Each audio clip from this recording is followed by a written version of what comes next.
میں یہ عرض کر رہا تھا کہ نبی صلی اللہ علیہ وسلم نے فرمایا بڑھاپے جوانی کو غنیمت سمجھو. کس سے پہلے بھائی؟ بڑھاپے سے پہلے.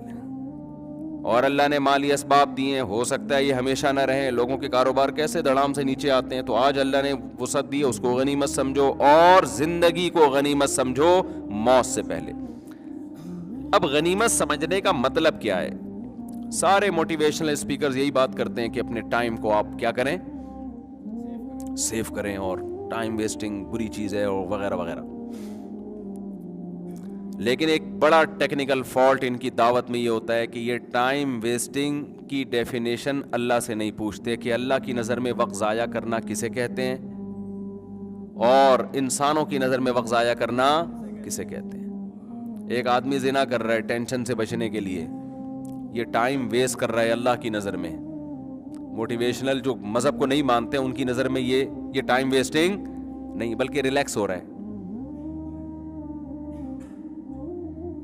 تو آپ جب کسی ریاست میں ہو, خدا کا قانون ہے نا, تو آپ کچھ بھی کر لو, آپ کامیاب اسی صورت میں ہو خدا راضی ہے آپ سے.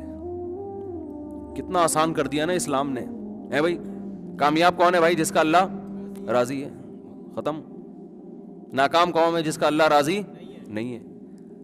اب ایک ہدف بنانا آسان ہو گیا کہ نہیں ہو گیا؟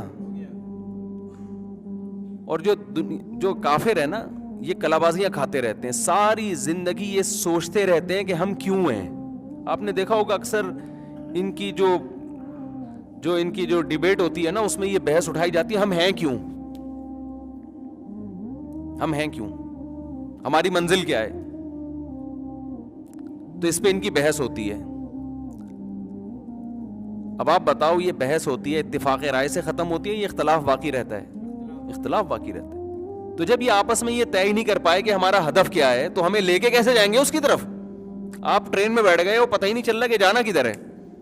ایک آدمی کہہ رہا ہے پشاور چلتے ہیں, دوسرا کہہ رہا ہے نہیں جی ملتان چلتے ہیں, تیسرا کہہ رہا ہے نہیں جی لاہور چلتے ہیں, چوتھا کہہ رہا ہے خانے وال چلتے ہیں, پانچواں کہہ رہا ہے سرگودا چلتے ہیں, کہہ رہا ہے نہیں کوئٹہ چلتے ہیں.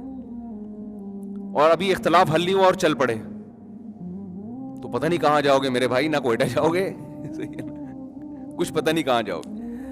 مسلمان کا مسئلہ اللہ نے 2 منٹ میں حل کر دیا کہ تمہیں پیدا کیوں کیا بھائی؟ اللہ کو راضی کرنے کے لیے. جو کام اللہ کہہ رہے کر لو, جس سے روک رہے رک جاؤ بس.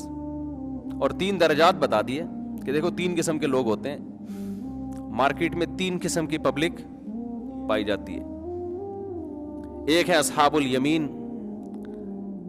یعنی کامیابی کے بھی 3 درجات ہیں نا.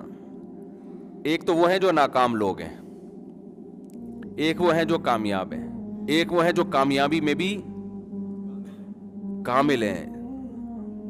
جیسے ہوتے ہیں نا جو ہم جسے کہتے ہیں کہ اے کیٹیگری کے لوگ, اور کچھ بی کیٹیگری کے ہوتے ہیں, کچھ ہوتے ہیں سی. ہم نے جب میٹرک کیا تو اے بی سی ڈی ای پتہ نہیں کون کون سے گریڈ تھے, اب پتہ نہیں وہ سسٹم ہے یا نہیں ہے.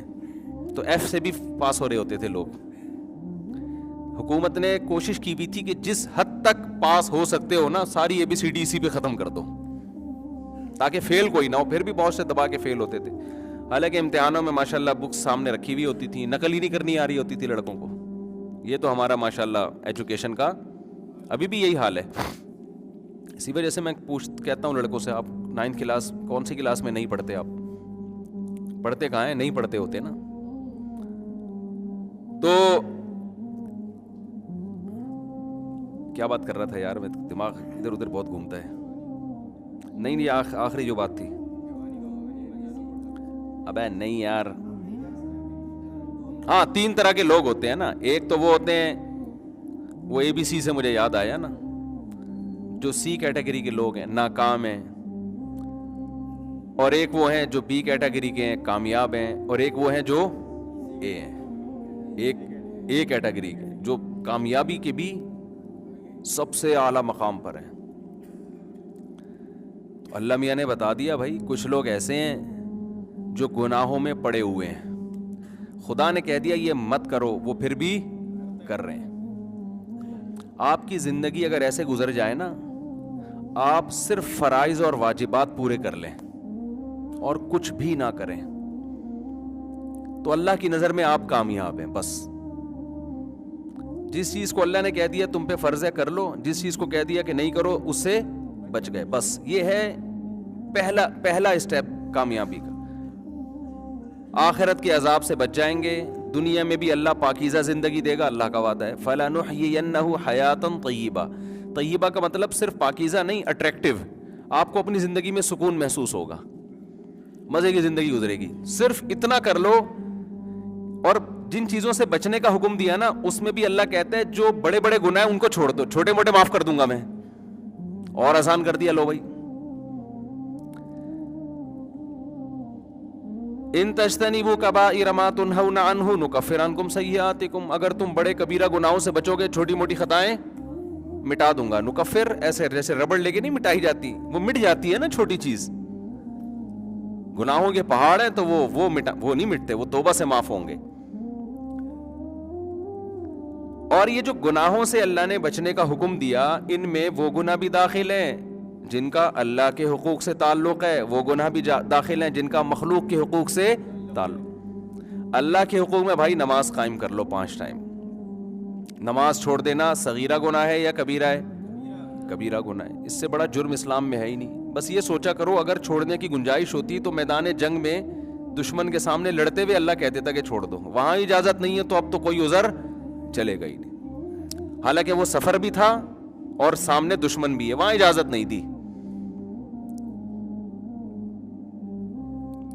تو پہلا کام اللہ میاں نے کہا کہ نماز قضا مت کرو. دوسرا رمضان کے روزے جو اللہ کے حقوق میں ہے, سوری اس سے پہلے زکوٰۃ ہے. تیسرا رمضان کے روزے. چوتھا زندگی میں ایک مرتبہ حج. اسی طرح اللہ کے حقوق میں یہ بھی داخل ہے کہ اللہ کی تغییر نہ کی جائے, جس ڈیزائن میں اللہ نے پیدا کیا ہے نا اس کو تبدیل نہ کیا جائے. تبدیلی بڑی نوعیت کی ہوگی تو بڑا جرم ہے. مثال کے طور پر آج کل جو اپنی جنس کو تبدیل کر رہے ہیں یہ بڑی نوعیت کی, بہت بڑی نوعیت کی تبدیلی ہے نا. مرد پیدا کیا اور آپ کیا بن رہے ہیں؟ عورت. حدیث میں اس پہ صاف لعنت ہے.